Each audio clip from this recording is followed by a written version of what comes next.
જો વિદ્યાર્થી મિત્રો, આજના વિડિયો લેક્ચરમાં આપણે યુનિટ 6 જેનું નામ છે the night train at Deoli વિશે અભ્યાસ કરીશું. તો પાઠનો ટૂંકો પરિચય તમને આપી દઉં કે આ પાઠમાં લેખકે સ્વાનુભવનું વર્ણન કરેલું છે, એટલે કે પોતાના અનુભવનું વર્ણન કરેલું છે કે દેહરા મુકામે તેમના દાદીમાને ત્યાં ઉનાળાની રજાઓમાં ટ્રેનમાં જઈ રહેલા લેખકને વચ્ચે આવતા દેવલી નામના સ્ટેશને એક ટોપલીઓ વેચનાર છોકરીનો આકસ્મિક રીતે ભેટો થઈ જાય છે.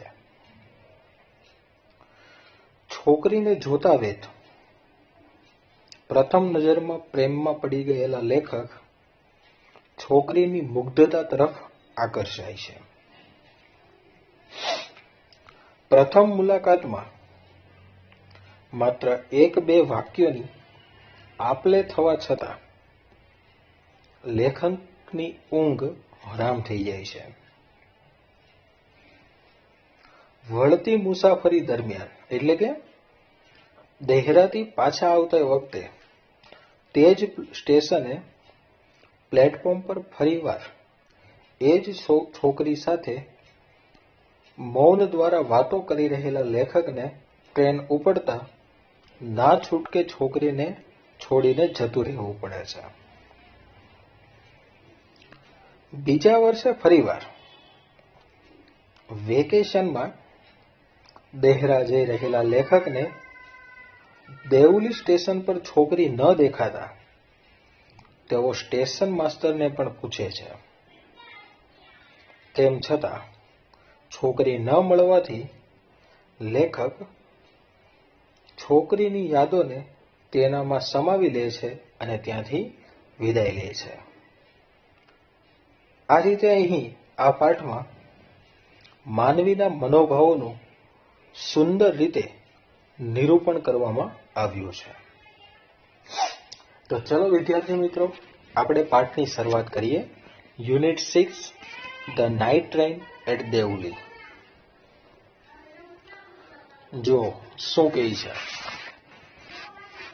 When I was at college. લેખક પોતાનો અનુભવ રજૂ કરે છે કે જ્યારે હું કોલેજમાં હતો ત્યારે આઈ regularly spent my summer vacation in Dehra at my grandmother's place. કે જ્યારે હું કોલેજમાં હતો ત્યારે નિયમિત રીતે મારું ઉનાળુ વેકેશન હું દેહરામાં, એટલે કે મારા દાદીમાના ઘરે પસાર કરતો હતો. રેગ્યુલરલી એટલે કે નિયમિત રીતે. સમર વેકેશન એટલે કે ઉનાળાનું વેકેશન, અને સ્પેન્ટ એટલે કે પસાર કરવું. I would leave the plains early in the May and return late in July. May મહિનાની શરૂઆતમાં જ હું મેદાની વિસ્તાર છોડી દેતો અને જુલાઈ મહિનાના અંતમાં પાછો ફરતો હતો. અહીંયા પ્લેન્સનો મતલબ થશે મેદાની વિસ્તાર, એટલે કે લેખક જ્યાં રહેતા હતા એ વિસ્તાર કેવો હતો? મેદાની વિસ્તાર હતો. એટલે કે મે મહિનાની શરૂઆતમાં તે મેદાની વિસ્તાર છોડી દેતા અને જુલાઈ મહિનાના અંતમાં પાછા ફરતા હતા. Deoli was a small station about 50 kilometers from Dehra. દેહરાથી 50 kilometre દૂર દેવલી નામનું એક નાનું સ્ટેશન હતું. It was on the border of the heavy jungle of the Indian Terai. તે ભારતીય તેરાઈના ગાઢ જંગલને અડીને આવેલું હતું. હેવી જંગલ એટલે કે ગાઢ જંગલ. I decide that one day I would get off the train at Devuli and spent the day there. મેં નક્કી કર્યું કે એક દિવસ હું ટ્રેનમાંથી દેવલી ઉતરી જઈશ અને ત્યાં આખો દિવસ પસાર કરીશ. I was 18. હું 18 વર્ષનો હતો. Visiting my grandmother. મારા દાદીમાને મળવા જઈ રહ્યો હતો. And the night train stop at Deoli. અને રાતની ગાડી દેવલી ઊભી રહી. A girl came down the platform selling basket. ટોપલીઓ વેચવાવાળી એક છોકરી પ્લેટફોર્મ પર આવી. બાસ્કેટનો મતલબ થશે ટોપલી. It was a cold morning and the girl had a shawl across her shoulder. ઠંડી સવાર હતી. કોલ્ડ મોર્નિંગ એટલે કે ઠંડી સવાર હતી અને છોકરીએ ખભા ફરતે શાલ નાખી હતી. શોલ્ડરનો મતલબ થશે ખભો. હર ફીટ વેર બેર. તેના પગ ખુલ્લા હતા અથવા તો ઉઘાડા હતા. બેરનો મતલબ થશે ખુલ્લું અથવા તો ઉઘાડું. And her clothes were old. અને તેના કપડા જૂના હતા. She was a young girl walking gracefully towards me. મારા તરફ આકર્ષક રીતે ચાલી આવતી તે એક યુવાન છોકરી હતી. ગ્રેસફુલી એટલે કે આકર્ષક રીતે અથવા તો મોહક રીતે. When she came to my window, she stopped.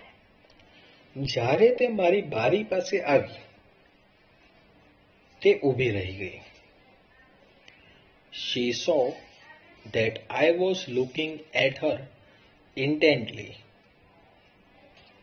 તેણે જોયું કે હું તેને હેતુપૂર્વક જોઈ રહ્યો હતો. intently નો મતલબ થશે આતુરતાથી અથવા તો હેતુપૂર્વક. But at first she pretended not to notice. પણ પહેલા તો તેણે ધ્યાનમાં ન લીધું હોય તેવું નાટક કર્યું અથવા તો ઢોંગ કર્યો. પ્રિટેન્ડ નો મતલબ થશે ઢોંગ કરવો અને ટુ નોટિસ એટલે કે ધ્યાનમાં લેવું. She had a pale skin. તેની ચામડી નિસ્તેજ હતી. નિસ્તેજ એટલે કે તેજ વગરની ફિક્કી ચામડી હતી. Shiny black hair. ચમકતા કાળા વાળ. એન્ડ ડાર્ક આઈઝ અને કાળી આંખો હતી. છોકરીનું વર્ણન કરેલું છે વિદ્યાર્થી મિત્રો અહીંયા. તો છોકરી કેવી હતી? તો તેની ચામડી નિસ્તેજ હતી, તેને ચમકતા કાળા વાળ હતા અને તેને કાળી આંખો હતી. And then those eyes searching and lively met mine. અને પછી તેની આંખો કંઈક શોધતી મારી આંખો સાથે મળી. She stood by my window for some times. થોડાક સમય સુધી તે મારી બારી પાસે ઊભી રહી. And neither of us said anything.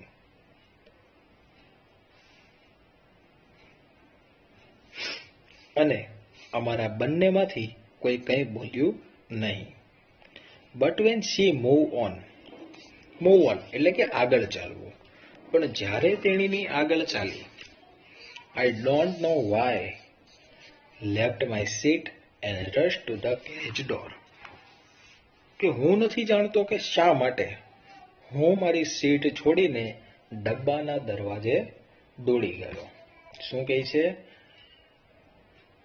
કે પહેલા તો અમે બંને કંઈ બોલ્યા નહીં, પણ જ્યારે તેણીની પાછી ફરી આગળ ચાલી ત્યારે હું નથી જાણતો શા માટે પણ હું મારી સીટ છોડીને ક્યાં ગયો? ડબ્બાના દરવાજા તરફ દોડી ગયો. કેરેજનો મતલબ અહીંયા થશે ડબ્બો, ટ્રેનનો ડબ્બો. She noticed me at the door. તેણે મને દરવાજે ઉભેલો જોયો. And stood waiting on the platform. અને પ્લેટફોર્મ પર રાહ જોતી ઊભી રહી. I walked across to the tea stall. હું ચાની દુકાન તરફ ચાલ્યો. A kettle was boiling on a small fire. ધીમા તાપે કેટલ એટલે કે કેટલી ઉકળી રહી હતી. બોઇલિંગ એટલે કે ઉકળવું અને સ્મોલ ફાયરનો મતલબ થશે ધીમો તાપ. The girl followed me behind the stall. છોકરી મારી પાછળ દુકાન પાસે આવી. Do you want to buy a basket? She asked. તેણીએ પૂછ્યું, તમારે ટોપલી ખરીદવી છે? They are very strong. Made of the finest cane. તે શ્રેષ્ઠ નેતરમાંથી બનાવેલી ખૂબ જ મજબૂત છે. અહીંયા કેનનો મતલબ થશે નેતર. ફાઇનેસ્ટ કેન એટલે કે શ્રેષ્ઠ નેતર. No, I said, I don't want a basket. મેં કહ્યું ના, મારે ટોપલી જોઈતી નથી. We stood looking at each other for a very long time. And then she said. અમે લાંબા સમય સુધી એકબીજાને જોતા ઊભા રહ્યા અને પછી તેણે પૂછ્યું, Are you sure you don't want a basket? કે તમે ચોક્કસ છો તમારે ટોપલી નથી જોઈતી? Give me one, I said. મેં કહ્યું, મને એક આપ, એટલે કે મને એક ટોપલી આપ. And I took the one on top and gave her a rupee. મેં સૌથી ઉપરની એક ટોપલી લીધી અને ₹1 તેને આપ્યો. I wish to touch her fingers. હું તેની આંગળીઓને સ્પર્શ કરવા ઈચ્છતો હતો. But could not. પણ હું કરી શક્યો નહીં. શું ના કરી શક્યો? તો તેની આંગળીને સ્પર્શ કરી શક્યો નહીં. તો વિદ્યાર્થી મિત્રો, આજના વિડીયો લેક્ચરમાં આપણે અહીંયા સુધી રાખીશું. પછીનો પાઠ આપણે આવતા લેક્ચરમાં ભણીશું.